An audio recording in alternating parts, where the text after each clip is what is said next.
नमस्कार दोस्तों, आज आपका स्वागत है इस MCQ सीरीज़ में। तो आज हम लोग जो टॉपिक डिस्कस करने वाले हैं वो है कोपेन क्लासिफिकेशन। एंड आपको पता होगा कि ये topic UPSC exam point of view से कितना ज़्यादा इम्पॉर्टेंट है। प्रीलिम्स में अनकाउंटेबल टाइम्स इस कॉन्सेप्ट से क्वेश्चन हर साल आते हैं। तो आज हम लोग इसके कॉन्सेप्चुअल और अच्छे खासे MCQs को प्रैक्टिस करेंगे जो मैंने आप लोगों के लिए तैयार किया है। तो पहला क्वेश्चन कह रहा है, researcher is analysing climate data of a newly discover island. The temperature remains above 18 degree Celsius through out the year. तो जैसा कि आप लोग ऑब्जर्व कर सकते हैं कि यहाँ पर टेम्परेचर हमेशा 18 डिग्री सेल्सियस से ऊपर है। तो इसका मतलब ये है कि यहाँ पर विंटर्स नहीं पड़ रही हैं इस टाइप की क्लाइमेट में। मतलब कि अगर विंटर्स नहीं पड़ रही हैं तो इस कारण से जो इसका ऑप्शन डी है यानी कि कॉन्टिनेंटल टाइप क्लाइमेट ग्रुप, वो इसका आंसर नहीं होगा। क्योंकि कॉन्टिनेंटल ग्रुप्स जो हमारा यूरोप है, जो हमारा नॉर्दर्न अमेरिका रीजन है, वहाँ के क्लाइमेट टाइप्स मेजरली इस में क्लासिफाइड किए जाते हैं जो 45 डिग्री लैटिट्यूड से ऊपर के होते हैं। एंड अगर हम कहें तो 45 to 70 degree latitudes in both the hemispheres. अब हम आगे बढ़ते हैं। And the region receives consistent rainfall every month. और क्योंकि ये जो क्लाइमेट टाइप है यहाँ पर हर महीने बारिश हो रही है, इस कारण से ऑप्शन ए भी एलिमिनेटेड है। क्योंकि ड्राई क्लाइमेट्स में हमें पता है कि हमारे डेजर्ट होता है and steppe which receives very less rainfall. And अगर हम फिर से ध्यान दें, क्योंकि यहाँ पर हमेशा गर्मी पड़ रही थी, इस कारण से ऑप्शन बी यानी कि टेम्परेट क्लाइमेट भी इसका आंसर नहीं होगा। तो इसका करेक्ट आंसर होगा हमारा ऑप्शन सी यानी कि ट्रॉपिकल क्लाइमेट। अब आप लोग मुझे बताओगे कि जो consistent rainfall in every month है, इसको, इस प्रेसिपिटेशन की इस लेवल को कोपेन क्लाइमेट क्लासिफिकेशन में किस डिजिट से डिनोट किया जाए। तो ये है question 2। A climatologist wants to predict the impact of climate change on agricultural patterns। यानी कि climate change का impact agriculture पर क्या होगा। Which aspect of Köppen system should they focus on to assess changes in crop variability। तो scientist ये find out करना चाहते हैं कि क्लाइमेट चेंज एग्रीकल्चर को कैसे इम्पैक्ट करेगा और वो इसके लिए कोपेन सिस्टम के किन एस्पेक्ट्स को फॉलो करें। तो अब आपको पता है कि जो हमारा कोपेन क्लासिफिकेशन सिस्टम है ये एम्पिरिकल सिस्टम था। यानी कि कोपेन ने हर जगह के टेम्परेचर के लेवल को और प्रेसिपिटेशन के लेवल को मेज़र किया है और उसके आधार पर बहुत सारे क्लासिफिकेशन किए हैं। तो अब हम आते हैं हमारे पहले ऑप्शन पर, विंड स्पीड पैटर्न्स। तो अब आप मुझे कमेंट सेक्शन में बताओगे कि क्या क्लाइमेट चेंज का इस पर इम्पैक्ट होता है कि नहीं। लेकिन हम जानते हैं कि ये कोपेन ने तो यूज़ किया नहीं, इसलिए option eliminated. Ocean current shifts, आप मुझे कमेंट सेक्शन में बताना, आपके लिए एक्सरसाइज है कि क्या क्लाइमेट चेंज ओशन करंट को इन्फ्लुएंस करता है। लेकिन हमारे इस क्वेश्चन में ये भी कोपेन सिस्टम का पार्ट नहीं है, तो ये भी एलिमिनेटेड। और इसी तरह सॉइल कंपोजिशन, ये भी कोपेन सिस्टम का पार्ट नहीं है। तो हमारा सही आंसर हो जाएगा option C, temperature and precipitation averages. Scientist को ये मेजरमेंट करना चाहिए क्योंकि क्लाइमेट चेंज होगा, क्लाइमेट चेंज से हमारा अर्थ हीट होगा, ग्लोबल वार्मिंग होगा, और जिसके कारण से बहुत सारे एटमॉस्फेरिक पैटर्न्स चेंज होंगे और प्रेसिपिटेशन जिसके कारण चेंज होगा, which eventually will impact agriculture patterns on the earth।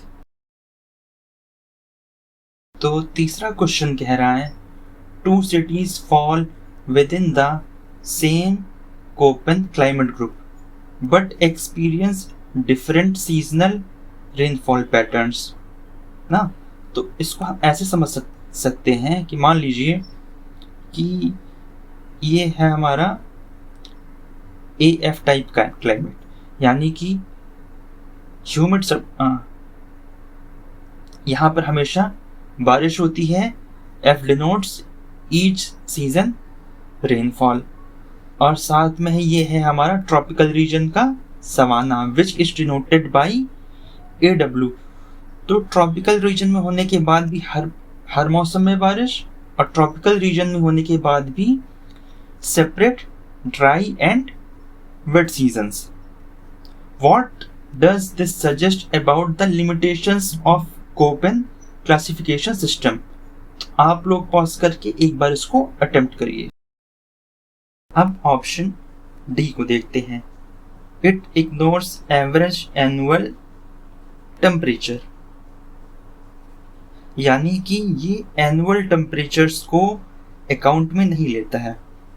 अब जरा देखते हैं, ये हमारी अर्थ है, ये इक्वेटर हो गया, ये हमारा सब ट्रॉपिकल हाई यानी 30 डिग्री के पास में, और ये मैं लाइन ड्रॉ कर रहा हूँ, आप इसको थोड़ी देर के लिए 45 डिग्री मान लो, ठीक है।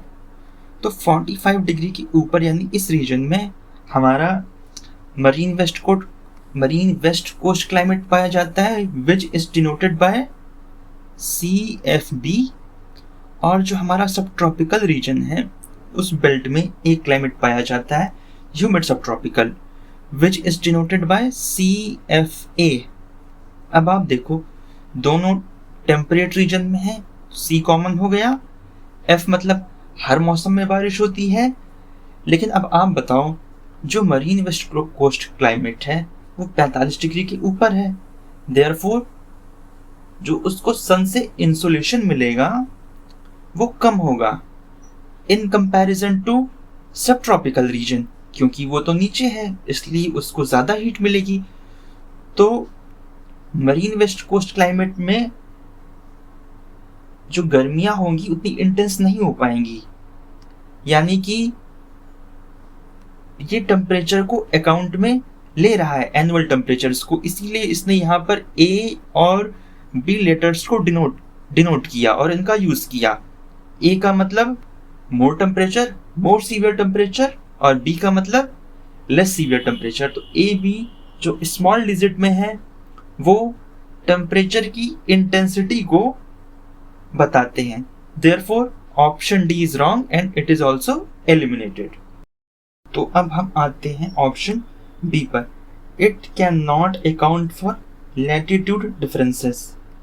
अब हम जरा देखते हैं, ये हमारी अर्थ है, ये इक्वेटर हो गया, ये tropic of cancer and capricorn. तो इतना रीजन हमारा क्लाइमेट ग्रुप ए से डिनोट होता है, एंड इसके ऊपर ये हमारे Arctic circle and Antarctic circle. तो ये रीजन मेजरली कोपेन क्लासिफिकेशन में C एंड D से डिनोट होता है। तो सबसे पहले हमारा जो ट्रॉपिक के ऊपर हम जाते हैं, और उसके बाद 40 to 45 के पास में टेम्परेट रीजन, एंड उसके बाद में 45 के अबव टिल 70 डिग्री लैटिट्यूड तक हमारा कॉन्टिनेंटल क्लाइमेट ग्रुप होता है। तो कोपेन ने जो क्लासिफिकेशन किया है, तो आप देख सकते हैं A के बाद C है एंड D है, तो ये तो लैटिट्यूड डिफरेंसेस को अकाउंट में ले रहा है ना, therefore option B is wrong. तो आप यहां से ऑप्शन बी को एलिमिनेट कर सकते हो। अब आते हैं ऑप्शन ए पर, it is too focused on atmospheric pressure. अब आप मुझे बताओ, जो एटमॉस्फेरिक प्रेशर है ये आता कहाँ से? जो हमारे एयर मासेस हैं, चाहे हमारा वार्म एयर मास हो या हमारा कोल्ड एयर मास हो, ये दोनों एयर मास धरती पर अपना प्रेशर एक्सर्ट करते हैं। अच्छा, तो वार्म और कोल्ड एयर मास बनते कैसे हैं? ये बनते हैं हमारे सन के इंसुलेशन से। जो एयर मास सन से ज़्यादा हीट रिसीव करता है वो वार्म एयर मास होगा, जो कम हीट रिसीव करता है वो कोल्ड एयर मास होगा। इस कारण से ये पूरा प्रोसेस होता है। ऑप्शन सेज कि Koppen classification system too much focused on atmospheric pressure. तो ये तो गलत है ना, क्योंकि वो इस सोलर इंसुलेशन की इम्पैक्ट यानी कि टेम्परेचर और प्रेसिपिटेशन को मेजर करता है, ना कि डायरेक्टली एटमॉस्फेरिक प्रेशर को। तो हमारा ये ऑप्शन भी रॉन्ग हो जाएगा। तो इस कारण से हमारा जो सही ऑप्शन होगा option C, it oversimplifies intra regional climate variations. क्योंकि जो इंट्रा रीजनल क्लाइमेट वेरिएशंस हैं उनको ये स्मॉल लेटर से डिनोट करता है, like F, M, W and S, यानी हर मौसम में बारिश, monsoon, no rainfall in winter and no rainfall in summer. तो इसका जो सही आंसर है वो है ऑप्शन सी। तो अब हम आते हैं अपने आज की लास्ट क्वेश्चन की तरफ। तो ये क्वेश्चन कह रहा है, statement A, Koppen classified the various geographical regions of Earth on the basis of longitude and latitude। अब आप मुझे बताओ, जैसा कि आज हम लोग कई बार इसको डिस्कस कर चुके हैं कि कोपेन क्लासिफिकेशन दो पैरामीटर्स पर काम करता है, प्रेसिपिटेशन एंड टेम्परेचर, ना कि लॉन्जिट्यूड एंड लैटिट्यूड के बेसिस पे कोपेन ने क्लासिफाई किया है। इसलिए हमारा स्टेटमेंट ए यानी जो असर्शन है वो इनकरेक्ट है। अब आते हैं स्टेटमेंट बी की तरफ। Shifting in the latitude and longitude leads to a change in the flora and fauna of regions.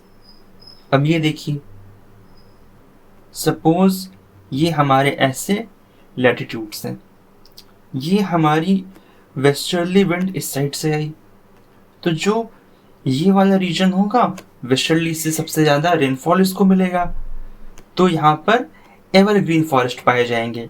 अब इसके बाद में जब पीछे आएंगे यहाँ पर, तो इस रीजन में पानी कम मिलेगा, तो यहाँ पर डिसीडियस टाइप के ट्रीज, डिसीडियस टाइप के हमारे फॉरेस्ट यहाँ पर पाए जाएंगे। जब हम इससे और पीछे ईस्टर्न डायरेक्शन में जाएंगे यहाँ पर, तो अब हमारे ग्रास लैंड्स यहाँ पर मिलने लगेंगे, यानी कि which is similar to sort of savanna. और फिर जब हम इससे और ईस्टर्न डायरेक्शन में जाएंगे तो यहाँ पर हमारा ट्राई क्लाइमेट मिलेगा, यानी कि स्टेपी और desert. Therefore statement B is correct, क्योंकि यहां पर लैटिट्यूड के अलोंग जाने पर फ्लोरा एंड फौना में चेंज हो रहा है। इसलिए option A eliminated, option B eliminated, option C is correct answer, that A is false but R is true. तो आई होप कि आज का ये वीडियो आपको पसंद आया होगा। If it helps you then please do subscribe and share, and इस MCQ की स्लाइड्स आपको टेलीग्राम चैनल पर मिल जाएंगी एंड उनकी एक्सप्लेनेशन की भी स्लाइड्स मिल जाएंगी। तो if you want to practice these MCQs then you can go and download there. Thank you for today.